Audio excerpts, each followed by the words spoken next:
আজ আমরা প্রথম শ্রেণীর আমার বইয়ের ৭৬ ও ৭৭ পাতার ইংরাজি পড়াশোনা করব।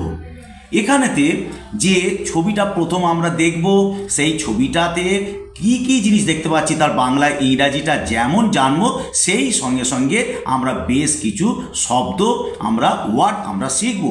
আমি Amit sir kids study motivation চ্যানেলে সকলকে আবার ডাকছি, এসো তোমরা আমাদের পড়াশোনাতে লেগে পড়তে হবে। আমাদের ইংরাজি সেই সঙ্গে অন্যান্য যে বিষয় বাংলা বা অঙ্ক সব ভিডিও দেয়া হচ্ছে, তোমরা দেখে নিও, তোমরা সব কিছু সহজে তোমরা সব বুঝতে পারবে। সেই আশা নিয়ে আজকের আমাদের পাঠ তাহলে শুরু করা যাক। আচ্ছা, এখানেতে তোমরা একটা গ্রামের চিত্র দেখতে পাচ্ছ। এখানে তোমরা একটা গ্রামের চিত্র দেখতে পাচ্ছ। কি দেখতে পাচ্ছ? প্রথমে আগে ছবিটা সম্বন্ধে আমরা আগে চিনি, পরিচয় পাই। দেখো, এটা সকালের দিকের হয়তো কোনো একটা দৃশ্য, সূর্য উঠেছে। এখানে একটা গ্রামের চারদিকে গাছপালায় ভরা, এখানে মাটির ঘর দেখতে পাওয়া যাচ্ছে। এখানে একটা সামনে ছোট বাগান, আর সামনেটা ছোট্ট একটা ফাঁকা জায়গা, এখানেতে রাস্তাও আছে, আর সেই সঙ্গে সঙ্গে কিছু জীবজন্তু দেখতে পাচ্ছি। আচ্ছা, যদি বলি কি কি জীবজন্তু বা প্রাণী দেখতে পাচ্ছি, যেমন আমরা দেখতে পাচ্ছি একদম কাছে এখানেতে কোয়েল পাখি দেখতে পাচ্ছি, এখানেতে মুরগি দেখতে পাচ্ছি, এখানেতে একটা গরু চড়ছে দেখতে পাচ্ছি, আর কিছু দেখতে পাচ্ছি এদিকে যায় এদিকে যায়। হ্যাঁ, এখানে দেখতে পাচ্ছি দুটো খরগোশ দেখতে পাচ্ছি, তাই তো? আচ্ছা, এবার এই যে আমরা একটা প্রাকৃতিক চিত্র বা হচ্ছে একটা পরিবেশ আমরা দেখতে পাচ্ছি, এখান থেকে যদি তোমাদের জিজ্ঞেস করা হয় যে 26টা লেটার তোমরা শিখেছো এ থেকে জেড পর্যন্ত, তার মধ্যে কিউ আছে তো? আচ্ছা, কিউ দিয়ে এখানে কোনো প্রাণী বা পাখি দেখতে পাচ্ছ কি? তাহলে তোমরা পরপর দেখবে, খুঁজবে, খুঁজে খুঁজে দেখবে। এটা যদি এইচ ফর হেন হয়, এই জায়গাটা কিউ ফর কোয়েল তুমি দেখতে পাচ্ছ। তাহলে এইরকমভাবে কিন্তু তোমরা আস্তে আস্তে বাংলাতে আগে জানো, চেনো এখানে যা সমস্ত পরিবেশের যে উপাদানগুলো আছে, তারপর তার ইংরাজিগুলো আস্তে আস্তে শিখবার চেষ্টা করবে। তাহলে আমরা বলতে পারি প্রথমে আমরা কিউ ফর কোয়েল পেয়েছি, এখানে দুটো কোয়েলের চিত্র আছে। আচ্ছা, যদি বলি যে আর দিয়ে এখানে কোনো কিছু আমরা, আর লেটার দিয়ে কোনো কিছু আমরা জীবজন্তু বা কিছু দেখতে পাই কিনা বলো তো? এইভাবে খুঁজতে খুঁজতে দেখো, আমরা আগে একবারটি আলোচনা করেছি যে এইখানেতে খরগোশ আছে। খরগোশের ইংরাজি কি? খরগোশের ইংরাজি হচ্ছে র্যাবিট। তাহলে বলতে পারি আর ফর র্যাবিট, তাহলে আর দিয়েও আমরা র্যাবিট পেয়ে গেছি। আচ্ছা, আর এরপর আমাদের লেটার কি আছে? এস। এস ফর এমনই জিনিস, আমরা এস ফর সবাই মুখ দিয়ে আমাদের বেরিয়ে আসে সান। সান মানে সূর্য, আমরা আকাশে সূর্য দেখতে পাচ্ছি। আচ্ছা, এসের পর কি? এসের পর টি। টি দিয়েও ঠিক একই রকম আমাদের গ্রামের পরিবেশে টি দিয়ে যেটা প্রথম যে ওয়ার্ড বেরিয়ে আসে সেটা টি ফর ট্রি। আর দেখো চারপাশে আমাদের গাছপালায় ভরা। আচ্ছা, ইউ। ইউ দিয়ে আমাদের তো প্রথমে আমরা বেশিরভাগ শিখেছি বলো দেখি, ইউ দিয়ে আমব্রেলা জানি, কিন্তু এখানে তো আমব্রেলা কিছু নেই। আর অন্য কিছু আছে কি না দেখি। তারই মধ্যে খুঁজে খুঁজে খুঁজে খুঁজে দেখো, দেখতে গিয়ে দেখতে পাচ্ছি এখানেতে ভ্যান গাড়িতে একটি লোক যাচ্ছে, নিয়ে ভ্যান গাড়ি নিয়ে যাচ্ছে, কিন্তু পিছনেতে একটা কলসির মতো জিনিস দেখতে পাচ্ছি। এই যে কলসি বা কলস বলা হয়, বলো তো এর ইংরাজি কি? এর ইংরাজি হচ্ছে URN, আর্ন। তাহলে এই যে আর্ন বলা হলো, এর বাংলা হচ্ছে কলস বা কলসি। তাহলে ইউ ফর পেয়ে গেলাম। এইখানেতেই কিন্তু আবার ভি ফর ভ্যান, এই গাড়িটাও কিন্তু আমরা দেখে ফেলেছি। তাহলে আমরা এখানে কি পেলাম? কিউ ফর যেটা কোয়েল পেয়েছি, আর ফর র্যাবিট পেয়েছি, এস ফর সান পেয়েছি, টি ফর ট্রি পেয়েছি, ইউ ফর আর্ন পেয়েছি, ভি ফর ভি পেয়েছি। এবার এইগুলো যে লেটারগুলো পেলাম, এই লেটারগুলো থেকে আমরা যথারীতি 4টি করে আমরা ওয়ার্ড শিখব। তাহলে সেটা আমাদের এবার দেখা যাক। আচ্ছা, Q for quail, QUAIL, quail. Quail মানে কোয়েল পাখি। Q for queen, QUEEN, queen. Queen মানে রানী। Quill, QUILL, quill. কুইল মানে কি? কুইল মানে পালক। কুইল্ট, QUILT, তাহলে কিউ ফর কুইল্ট, কুইল্ট মানে লেপ। R for rabbit, RABBIT, rabbit, rabbit মানে খরগোশ। আর ফর রেডিও, রেডিও মানে বাংলায় বেতার যন্ত্র বলা হয়। R for radio.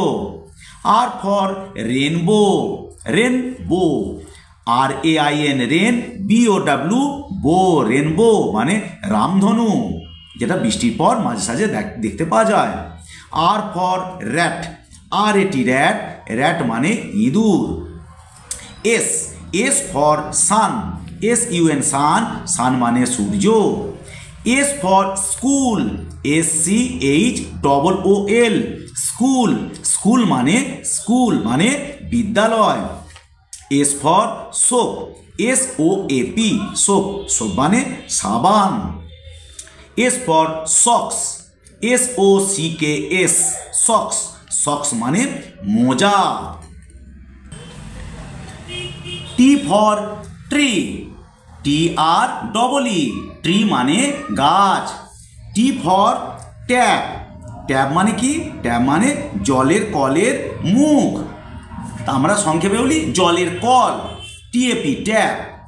T for top, TOP, top, top মানে লাটিম বা লাট্টু। T for train, TRAIN, train মানে ট্রেন, যেটাকে আমরা আরেক কথায় বলি রেলগাড়ি। U for urn, URN, urn, urn মানে কলস বা কলসি। U for umbrella, umbrella, UM, umbrella, BRELLA, umbrella, umbrella মানে ছাতা। U for uniform, UNI, uniform, FORM, uniform. Uniform মানে কি? সাধারণভাবে আমরা বাংলাতে এটা ইউনিফর্মই ব্যবহার করি। এটা সাধারণভাবে আনুষ্ঠানিক পোশাক, যে কোনো আমাদের স্কুলের নিজস্ব একটা ইউনিফর্ম আছে, যে যেমন পুলিশ তাদের ইউনিফর্ম আছে, এর আরেকটা সাধারণ মানে হলো পোশাক। এরপর আছে ইউটেনসিলস, ইউ হলো tensils, TEN, SILS, sils, utensils. U for utensils মানে হলো বাসনপত্র। V for van, VAN, van, van মানে ভ্যান গাড়ি। VAS এটা সাধারণভাবে ভাস, কিন্তু উচ্চারণটা হচ্ছে ওয়াশ, VAS, ওয়াশ, তার মানে ফুলদানি। ভেসেল, VES, ভেসেল, SEL, সেল, ভেসেল মানে ভেসেলটা এক কথায় হচ্ছে উচ্চারণ করতে VESSEL, ভেসেল, ভেসেল মানে জাহাজ অর্থাৎ জলযান। Violin, VIO, vio, LIN, lin, তাহলে ভি ফর ভায়োলিন, ভায়োলিন মানে হচ্ছে বেহালা। এবার আমরা তাহলে কি, এবার আমরা শিখলাম QRSTUV, এই এতগুলো ছখানা লেটার দিয়ে আমরা অনেকগুলো আমরা শব্দ শিখলাম, কিন্তু সেই সঙ্গে আমাদের শিখে নিতে হবে কিভাবে ছোট হাতের অক্ষরগুলো লিখতে হয়। দেখে নাও, এখানেতে পি যেভাবে লেখা হয়েছে আগে, আমাদের কিউটা কিন্তু তার ঠিক উল্টোভাবে ওপর থেকে নিচে সোজা স্ট্রেট লাইন আগে আঁকবে, অর্থাৎ এইভাবে লিখবে, তারপর ওপর থেকে বাঁ দিকে ঘুরিয়ে গোল করে আমাদের দাগটা টানবে, হয়ে যাবে কিউ। এই রকমভাবে প্রত্যেকটা তোমরা ডট চিহ্ন দিয়েছে এর উপর বুলিয়ে বুলিয়ে প্র্যাকটিস করবে। আর স্মল লেটার আর ওপর থেকে ঠিক একই রকম একটা স্ট্রেট লাইন টানবে আর ডান দিকে এইভাবে বাঁকিয়ে দেবে, এইভাবে সেইভাবে অভ্যাস করবে। এসটা দেখো কীরকম হয়েছে, এসটা একদম বাঁকি ওপর থেকে নিচে বেঁকে আবার ডান দিকে এসে বাঁ দিকে চলে গেল। এই অ্যারো বা তীর চিহ্নগুলোকে ভালো করে বোঝার চেষ্টা করবে। সেই রকমভাবে এখানে এস লিখবে। টিটা অনেক সোজা, ওপর থেকে সোজা নিচে নেমে এসে বেঁকে গেল আর ওপরে একটা আড়াআড়ি ছোট্ট লাইন টেনে নেবে, এখানে লিখবে। ইউ, ইউতে দু রকমভাবে, একটা স্ট্রেট লাইন টেনে বাঁ দিক থেকে সোজা নামিয়ে দিয়ে ঠেকিয়ে দেওয়া যেতে পারে, আবার কেউ কেউ সোজা আগে নামিয়ে বাঁকালো, তারপরে সোজা লাইনটা দিয়ে ঠেকিয়ে দেওয়া হলো। যেমনটা তোমাদের সুবিধা হবে সেইভাবে তোমরা করবে। আর ভিটা পাহাড়ের মতো, ওপর থেকে বেঁকে নিচে নেমে আবার বেঁকে উপর দিকে উঠে গেল, এটা আরও সোজা। এই রকমভাবে তোমরা কয়েকবার কিন্তু অনুশীলন করবে, প্র্যাকটিস করবে, তাহলে হাতে লেখা এই রকমই ছবির মতো, অর্থাৎ ছাপানো লেখার মতো তাহলে দেখতে লাগবে। তাহলে আজকে এই পর্যন্ত, তোমরা তাহলে অনুশীলনে লেগে পড়ো।